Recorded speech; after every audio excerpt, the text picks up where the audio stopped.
विष्णु मंचू की pan India film Kannappa शुक्रवार को थिएटर्स में रिलीज हो चुकी है। फिल्म का ट्रेलर कुछ दिनों पहले ही रिलीज किया गया था और इस एक फिल्म में इंडियन सिनेमा के जितने बड़े नाम एक साथ नजर आ रहे हैं वो देखकर जनता सरप्राइज हो गई है। कनप्पा भगवान शिव के एक अनन्य भक्त कनप्पा की कहानी पर आधारित फिल्म है जो आंध्र प्रदेश के श्री कालहस्तीश्वर मंदिर से जुड़ी हुई है और इसी पर हम बातचीत भी करेंगे क्योंकि ये जो फिल्म है अब वो बॉक्स ऑफिस पर धमाल मचा रही है। 27 जून को बॉक्स ऑफिस पर रिलीज हुई थी फिल्म कनप्पा। पहले दिन बॉक्स ऑफिस पर नोटों की बारिश इस फिल्म के लिए हुई थी। लोगों ने लंबी कतारों के साथ और लंबे एक्साइटमेंट के बाद और इंतजार के बाद इस फिल्म के टिकट्स खरीदे और सीधे पहुंच गए स्टार कास्ट का काम देखने के लिए, कलाकारी देखने के लिए। अक्षय कुमार और प्रभास कैमियो समेत इसमें नजर आ रहे हैं और देखिए ये काफी दिलचस्प बात है कि अक्षय कुमार भगवान शिव के किरदार में इसमें नजर आएंगे। हालांकि इससे पहले भी उन्होंने फिल्में की हैं भगवान शिव का या फिर अन्य भगवानों का उन्होंने किरदार निभाया है और उसमें लोगों ने उनको पसंद भी किया है, उनका वेलकम भी किया है। लेकिन ये फिल्म जरा हटकर है। ये फिल्म है भगवान शिव के अनन्य भक्त कनप्पा की कहानी पर आधारित। लेकिन इस फिल्म को लेकर लोगों का क्या रुझाव है, क्या कहना है, जब लोग सिनेमा घरों से बाहर निकले तो उनका क्या कहना था, किस तरह का। हालांकि ओवरऑल अगर हम बात करें इस फिल्म के फीडबैक की तो लोगों की तरफ से इसे खूब सराहा जा रहा है। उनका ये कहना है कि हमने अब से पहले इस तरह की बड़ी स्टार कास्ट के साथ इस तरह की भव्य और ऐतिहासिक फिल्म नहीं देखी है। पहले ही दिन बॉक्स ऑफिस पर नोटों की बारिश करते हुए और एक बढ़िया कलेक्शन। देखिए ओपनिंग डे का जो कलेक्शन होता है वो हर फिल्म और फिल्म के डायरेक्टर के लिए और स्टार कास्ट के लिए काफी इंपॉर्टेंट और महत्वपूर्ण होता है। 9 करोड़ के लगभग इस फिल्म ने फर्स्ट डे का कलेक्शन किया। निश्चित तौर पर ये और ज्यादा अब बढ़ेगा जैसे जैसे पूरा हफ्ता बीतेगा। वीकेंड्स के टाइम पर भी लोग जो है वो सिनेमा घरों में जाएंगे। कल इस फिल्म की रिलीज हुई है और कल ही ये फिल्म जो है वो थिएटर्स में सिनेमा घरों में आई है।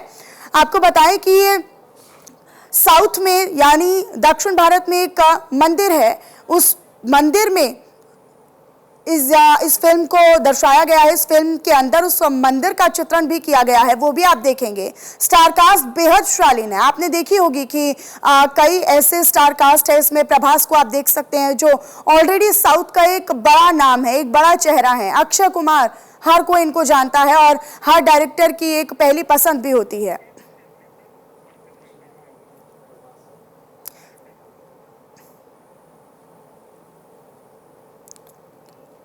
तो देखिए इस फिल्म पर हम बात भी करेंगे, हमारे साथ कुछ खास मेहमान भी जुड़ेंगे।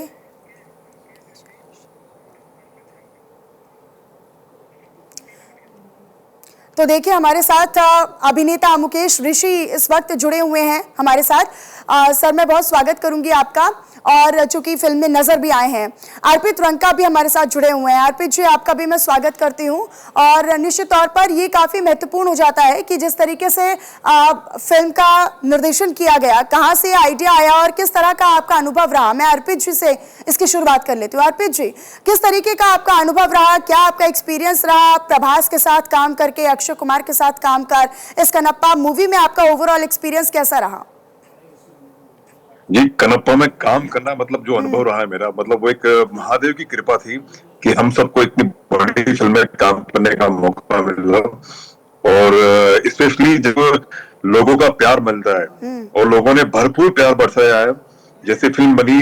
और जो रिव्यूज आ रहे हैं ऑडियंस के कि अभी तक उन्होंने ऐसा क्लाइमैक्स, ऐसी फिल्म मतलब जो महादेव के प्रति समर्पित फिल्म है वो कभी देखी नहीं है। मतलब गूज बम्प लास्ट के 40 मिनट में। और मुझे लगता है कि ये फिल्म हर महादेव भक्त को या जो महादेव भक्त है भी नहीं उनको भी ये फिल्म देखनी चाहिए क्योंकि इससे एक चीज सीखने को मिलती है कि कैसे एक इतना बड़ा नास्तिक आदमी कैसे एक आस्तिक बनता है। तो मुझे लगता है कि ये मस्ट वॉच फिल्म है। मैं इसमें काम कर रहा हूँ इसलिए नहीं क्योंकि मैं खुद एक महादेव का भक्त हूँ, लेकिन मुझे लगता है कि हम थोड़ी सी भक्ति करते हैं, वो लगता है कि हम इतनी भक्ति कर रहे हैं। लेकिन जब आप ये फिल्म देखोगे कि एक बंदा, एक जो व्यक्ति है जो इतना बड़ा नास्तिक होकर उसने महादेव से उसको इतना प्यार हो जाता है कि वो अपनी आंखें तक महादेव को समर्पित कर देता है। तो मुझे लगता है कि मस्ट वॉच फिल्म है। जी, आपको मेरी आवाज आ रही है? जी बिल्कुल बिल्कुल अर्पित जी। आवाज मिल रही है, ठीक है। मैं रुक करूंगी आपका। और मुझे लगता है कि लोगों का फीडबैक बहुत ज्यादा अच्छा आ रहा है, लोग बहुत तारीफ भी कर रहे हैं इस फिल्म की। हम अगर ऑफ कैमरा भी लोगों से बात कर रहे हैं तो वो भी इस फिल्म की प्रशंसा कर रहे हैं। वो ये कह रहे हैं कि बेहद शानदार और लाजवाब फिल्म है। मैं फिल्म के डायरेक्टर के पास आना चाहूंगी, मुकेश कुमार सिंह जी हमारे साथ जुड़े हुए हैं। मुकेश जी, फिल्म निश्चित तौर पर आप लोगों की एक बड़ी परीक्षा होती है। जब आप किसी फिल्म का आइडिया लेते हैं तो विचार कहाँ से आया, कहाँ से इसकी शुरुआत हुई, कहाँ से आपको लगा कि इस फिल्म पर हमें काम करना चाहिए, और जितनी भी स्टार कास्ट को आपने चुना, क्यों चुना? अक्षय कुमार हो, प्रभास हो या फिर अर्पित रंका हो, ये मुकेश ऋषि जैसे कलाकार हो, क्यों इनको आपने फाइनल किया? क्या आपने विचार किया और कहाँ से आइडिया आया? इस फिल्म का आइडिया, इसके पहले भी ये फिल्में 4 बार ये फिल्म बन चुकी है अलग अलग भाषाओं में। सबसे पहले कन्नड़ में 1953 में बनी थी और लीजेंडरी एक्टर राजकुमार जी ने इसमें कनप्पा की भूमिका निभाई थी और उनको नेशनल फिल्म अवार्ड भी मिला था बेस्ट एक्टर के लिए। तो शुरुआत वहां से हुई थी। उसके बाद इसको तेलुगु में भी बनाया गया। राजकुमार सर ने दोबारा अपने बेटे शिवराज कुमार जी के साथ दोबारा बनाया इसको। हिंदी में भी एक बार शिव भक्त के नाम से ये फिल्म बनी थी। तो इस फिल्म का आइडिया जो हमारे प्रोड्यूसर्स हैं मोहन बाबू जी और उनके पुत्र विष्णु मंजू जिन्होंने इस फिल्म में मुख्य भूमिका निभाई है, तो ये उन्हीं का आइडिया था कि इस प्रोजेक्ट पे पिछले 40 सालों 50 सालों में कोई फिल्म बनी नहीं है और शिव जी के इतने बड़े भक्त की कहानी आज की जनरेशन नहीं जानती है। पुराने जमाने में लोग जानते थे। यहाँ ये फोकटेल के रूप में इसको जाना जाता है। घर घर में इसकी कहानी, कनप्पा की कहानी कही जाती है दक्षिण भारत के दक्षिणी हिस्से में, लेकिन उत्तर भारत के लोग नहीं जानते और आज की जनरेशन इसके बारे में ज्यादा नहीं जानती। तो इस आइडिया के साथ इस प्रोजेक्ट की शुरुआत हुई कि ये कहानी आज के जमाने में सिर्फ भारत ही नहीं पूरे संसार के सामने पहुंचनी चाहिए और इसीलिए हमने इसको पैन इंडिया या कहें कि पैन इंटरनेशनल लेवल पे बनाने की कोशिश की है। अब कितने सफल हुए ये तो दर्शक बताएंगे, लेकिन इसकी शुरुआत वहीं से हुई। वो विष्णु जी और मोहन बाबू सर तो पिछले 5 सालों या उससे भी अधिक से काम कर रहे हैं इस पर। मैंने 2.5 साल पहले ये प्रोजेक्ट ज्वाइन किया था और 2.5 साल से उनके साथ साथ ये मेरा भी प्रोजेक्ट है और हमने मिलजुल कर इसको बनाया है और अब आप लोगों के सामने है। अब आप देखेंगे और बताएंगे कि कैसी लग रही है फिल्म। हमारा जो प्रयास था वो कितना सफल हुआ है। अच्छा मुकेश जी, क्योंकि हम मुकेश ऋषि भी इसमें स्टार कास्ट के तौर पर हैं और वो भी बहुत अच्छे अभिनेता, हम उन्हें बहुत सालों से देखते आ रहे हैं। कई ऐसी पुरानी फिल्में जिसमें उन्होंने विलन का रोल भी किया, इस फिल्म में उनका क्या किरदार है? अक्षय कुमार का क्या किरदार है? प्रभास का क्या किरदार है? और मुकेश ऋषि जैसे जब अभिनेता जब एक हटकर अपना जॉनर, क्योंकि उनका बिल्कुल अलग जॉनर मुझे लगता है कि इस फिल्म में नजर आएगा। अब से लोगों ने उनको सामान्य रोल करते हुए या फिर विलन्स के रोल में जरूर देखा होगा या फिर कुछ सकारात्मक या पॉजिटिव रोल्स भी देखे होंगे। कई बार कॉमेडी करते हुए भी एक आध फिल्म में हमने उन्हें देख लिया होगा। लेकिन ये एक ऐसी धार्मिक मूवी है या फिर एक ऐसे माइथोलॉजिकल फिल्म है, एक ऐसा थ्रिलर है, ऐसा एक्सपेरिमेंट है जिसमें मुकेश ऋषि जैसा कलाकार, आप कैसे उनको देखते हैं? क्या ये उनके लिए चैलेंजिंग हुआ? नहीं, पहली बार तो मैं ये करेक्ट करना चाहूंगा कि हमारे लिए और जो वास्तविकता है कि ये फिल्म माइथोलॉजी नहीं है। हाँ। ये मिथ नहीं है। मिथ का मतलब कि एक चीज जिसकी आप सिर्फ कल्पना करते हैं, हाँ। वो हो भी सकता है और नहीं भी हो सकता है। हमारा कनप्पा जो है हमारा इतिहास है। हमारी जो कहानियां हैं रामायण महाभारत, ये हमारा इतिहास है। वाल्मीकि रामायण एक ऐतिहासिक ग्रंथ है धर्म ग्रंथ के साथ साथ। महाभारत जो वेदव्यास जी ने लिखी है वो एक ऐतिहासिक ग्रंथ है, वो धर्म ग्रंथ के साथ साथ। तो कनप्पा भी एक ऐतिहासिक कैरेक्टर है जिसका गांव है तिरुपति बालाजी मंदिर के बारे में सब जानते हैं। वहां से 40 किलोमीटर दूर श्री कालहस्ती मंदिर है जो शिव जी के वायुलिंग स्वरूप का है।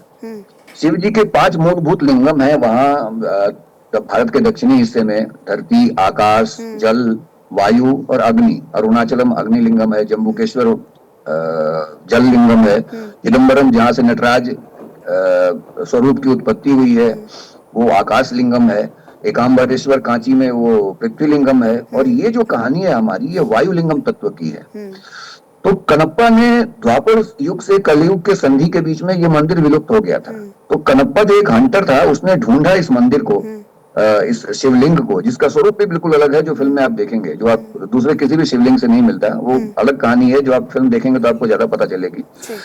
तो ये वायुलिंग को जब उसने देखा तो वो उसके प्रेम में पड़ गया और उसके बाद जो उसकी अनन्य भक्ति है, जो एक डिवोशन क्या होता है। हम लोग सब लोग भगवान के पास जाते हैं और हम लोग सोचते हैं कि हम लोग भगवान को कुछ दे दें, मांग लें, भगवान से कुछ पा लें। हमेशा हम इसी भावना से जाते हैं। 90% टाइम हम भगवान के पास कुछ मांगने के लिए ही जाते हैं। लेकिन वो एक ऐसा डिवोटी था जिसने अपना अपनी सबसे अनमोल वस्तु, अपनी आंखें भगवान को दान कर दी, जब उसको लगा कि उनको मेरे आंखों की जरूरत है। तो वहां तो आज भी ये कहते हैं कि कनप्पा, भगवान शिव कनप्पा की आंखों से ही देखते हैं संसार को। तो ये भी लोकोक्ति है। अच्छा, आपने कैरेक्टर्स के बारे में पूछा। मुकेश ऋषि जी, आप पर्दे पे वो जितने खूंखार दिखते हैं, लोगों के मन में जितना भय पैदा करते हैं, वास्तविक जीवन में वो उतने ही सरल, उतने ही सहज और उतने ही प्यारे इंसान है, इतना ही प्यारा व्यक्तित्व है। जो लोग भी उनसे मिले हैं वो जानते हैं कि वो कितने सरल और कितने सज्जन और कितने अच्छे व्यक्ति हैं। इस फिल्म में अच्छी बात यह है, एज ए मेकर मैं विश्वास के साथ कह सकता हूं कि हमारे जितने भी कैरेक्टर हैं सबका इम्पैक्टफुल रोल है, चाहे वो लेंथ उसकी चाहे कितनी भी हो, लेकिन जब वो पर्दे पे आते हैं तो अपनी एक छाप छोड़ के जाते हैं। मुकेश जी का भी एक बहुत ही इंपॉर्टेंट कैरेक्टर है और वो जितने भी इधर पर्दे पे हैं वो अपनी छाप छोड़ने में सफल रहे हैं, ऐसा मुझे लगता है। और पब्लिक का भी रिव्यू ऐसा ही आ रहा है। अक्षय जी ने भगवान शिव का किरदार निभाया है।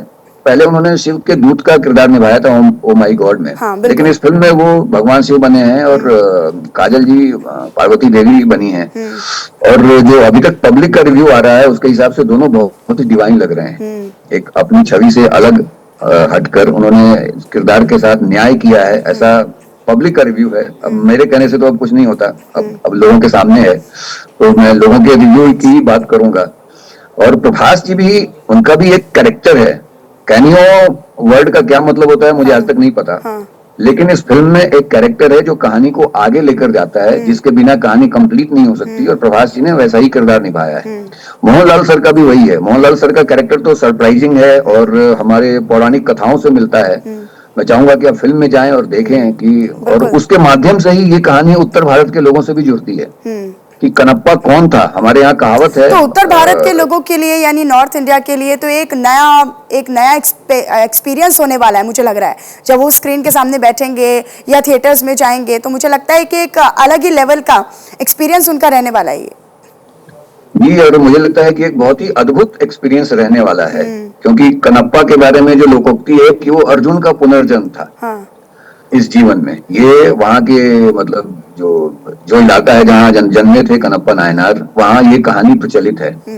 और जो एक डिवोशन की पराकाष्ठा है और जो लोगों का अभी तक जो रिव्यू आ रहा है, जो कि वो फिल्म के जो अंतिम भाग हैं जहाँ फिल्म क्लाइमेक्स की तरफ पहुंचती है, वो जो अनुभव है वो एक अद्भुत अनुभव है।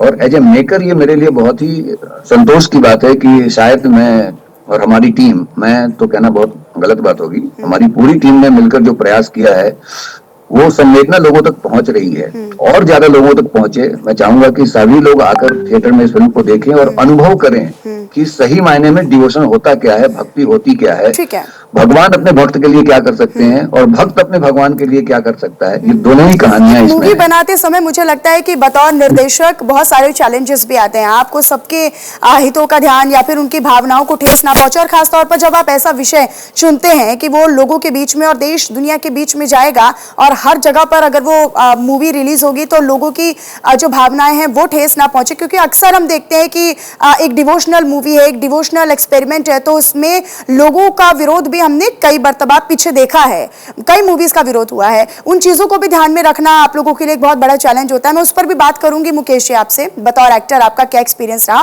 लेकिन अर्पित जी, मैं आपसे एक चीज जानना चाहती हूँ, और ये मेरे पर्सनल थोड़ा सवाल भी है कि क्योंकि अक्षय कुमार इस मूवी में है, हम देखते हैं कि जब वो नए कलाकारों के साथ, क्योंकि आप तो बहुत पुराने अभिनेता भी हैं, एक्सपीरियंस्ड अभिनेता हैं निश्चित तौर पर, लेकिन जब हम देखते हैं कि वो कुछ नए कलाकारों के साथ काम करते हैं तो उनके लिए उनका टाइम शेड्यूल मैच करना थोड़ा सा टफ हो जाता है। कि वो 4 बजे उठते हैं, पहले एक्सरसाइज करते हैं, उसके बाद वो हेल्दी फूड खाते हैं, घर का बना खाना खाते हैं, और कई बार ऐसा होता है कि उनके को एक्टर्स को सेट पर जल्दी भी आना पड़ता है just because of Akshay Kumar. तो क्या आपके साथ ये थोड़ा सा चैलेंजिंग रहा या फिर सब मैच कर गया, उनका एनर्जी लेवल आपने मैच किया क्या? सबसे पहले तो ये आपको बोलता हूँ कि जो अक्षय सर का जो रूटीन है वो मुझे लगता है कि one of the best routine है, और मैं भी वो रूटीन फॉलो करता हूँ। मतलब उनसे काफी सीखने को मिलता है, बहुत सीनियर हमसे। तो मैं भी मतलब 4 बजे उठता हूँ और रही बात, उनके साथ मेरा सीन नहीं था, लेकिन मैं चाहूंगा कि फ्यूचर में उनके साथ मैं काफी सीन्स करूं, कि मुझे लगता है कि मतलब एक्टर के लिए डिसिप्लिन होना लाइफ में बहुत जरूरी है, क्योंकि आपको एज ए एक्टर फिट रहना जरूरी है, एक टाइम का पंक्चुअलिटी होना जरूरी है, क्योंकि अगर सेट पे 500 लोग होते हैं, अगर आपके जैसे अगर मैं लीडर और आपके जैसे कोई वेट कर रहा है तो ये अच्छी बात नहीं है। तो अक्षय सर से ये सीखने को मिलता है कि हमेशा डिसिप्लिन रहना है और फिटनेस को लेकर, क्योंकि हमारी हम स्क्रीन पे दिखते हैं तो हमें हमेशा फिट रहना जरूरी, लोग हमें फॉलो करते हैं, जो हम खाते हैं जो हम पीते हैं तो लोग देखते हैं हमें, तो मुझे लगता है कि वो हम सबके लिए एक प्रेरणादायक स्तोत्र है जी। ठीक है, और मैं अपने आप को बहुत भाग्यशाली फील करता हूँ कि मैं ऐसी मूवी का हिस्सा हूँ जिसमें पूरी इंडिया की जो सबसे लेजेंड सुपरस्टार है उनके साथ मुझे काम करने का मौका मिला है, चाहे वो अक्षय सर हो, मोहनलाल सर हो, विष्णु सर हो, मोहन बाबू सर हो, और पैन इंडिया स्टार जो प्रभास गारू है, मतलब सबके साथ काम करने का जो अनुभव है वो अद्भुत अनुभव है। और एक ऐसी फिल्म में काम करने का मौका मिला है जो मैं खुद, जिसमें मुझे 12 ज्योतिर्लिंग की यात्रा करने का मौका मिला, क्योंकि इस फिल्म के दौरान हमने रिलीज से पहले 12 ज्योतिर्लिंग की यात्रा की और 4 धाम की यात्रा की है। अच्छा। तो ये मेरा सपना था और वो सपना मेरा इस फिल्म के माध्यम से पूरा हुआ है। तो मैं बहुत ही भाग्यशाली का मैं एक्सपीरियंस भी आपसे पूछूंगी। मुकेश जी का मैं रुख करना चाहती हूँ। मुकेश जी, क्योंकि बतौर डायरेक्टर, जैसे हमने जिक्र भी किया, इससे पहले मैंने आपसे सवाल भी किया कि जब हम एक डिवोशनल सीन या फिर डिवोशनल मूवी अपने दर्शकों के लिए या फिर अपने व्यूअर्स के लिए लेकर आते हैं तो बतौर डायरेक्टर वो बहुत बड़ा चैलेंज भी होता है। इससे पहले भी हमने देखा है कि कई मूवीज का विरोध भी हुआ है, जिस कारण कई मूवीज में कट कर दिए जाते हैं सीन्स या फिर उनकी जो रिलीजिंग है वो कैंसिल कर दी जाती है। लेकिन यहाँ पर हम देख रहे हैं कि लोगों का समर्थन, लोगों का भरपूर प्यार और लोगों का पूरी सराहना इस मूवी को मिल रही है।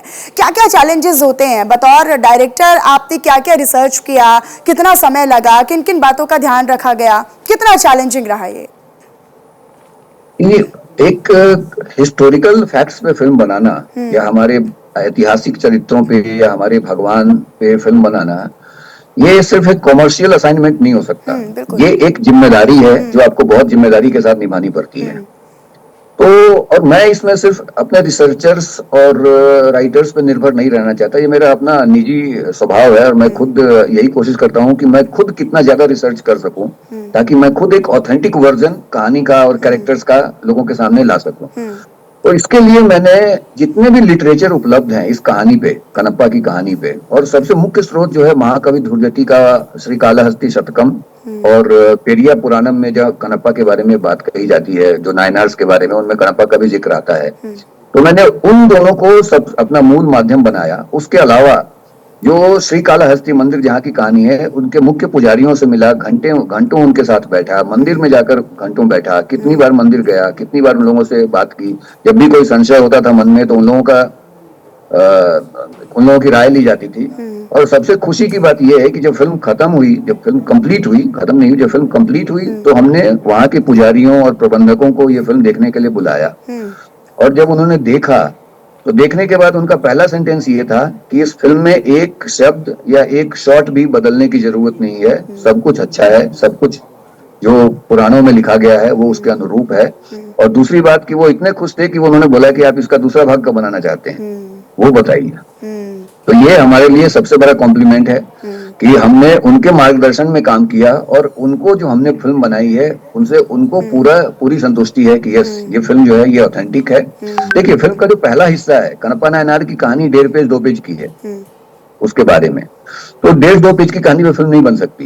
जो पहले भी 4 फिल्में बनी हैं, लोगों ने अपने हिसाब से जो पूर्व भाग है उसको अपने हिसाब से डील किया है, अपने हिसाब से उसको डेवलप किया है। हमने जो पहले का भाग है कि कनप्पा कौन था, पहले उसका नाम थिन्नाडु था, वो थिन्नाडु से कनप्पा कैसे बना, एक नास्तिक से आस्तिक कैसे बना, ये कहानी जो है उसका पहले का भाग वो नास्तिक था, तब वो क्या था, कैसा था, वो हमारी अपनी परिकल्पना है। लेकिन जब वो एक बार वो भक्ति की डगर पे चलता है, वहां से जो हमारे किताबों में लिखा हुआ है वही हमने फॉलो करने की कोशिश की है। अच्छा, तो मतलब हम ये माने कि इसका पार्ट 2 भी आ सकता है, सीक्वल भी आ सकता है, मतलब उसके लिए अब दर्शक रेडी रहे या नहीं? नहीं, ये मेरे ख्याल से ये जो आज का दौर है जिसमें प्रीक्वल और सीक्वल का दौर है कि हर बड़े स्टार की फिल्म या तो प्रीक्वल होती है या सीक्वल होती है या आपको अगले पार्ट का इंतजार करना पड़ता है, ऐसा नहीं है। ये आपको एक ही फिल्म में पूरी फिल्म की संतुष्टि मिलेगी। आप एक पूरी फिल्म देख कर आएंगे जिसका बिगिनिंग है, मिडिल है, एंड है।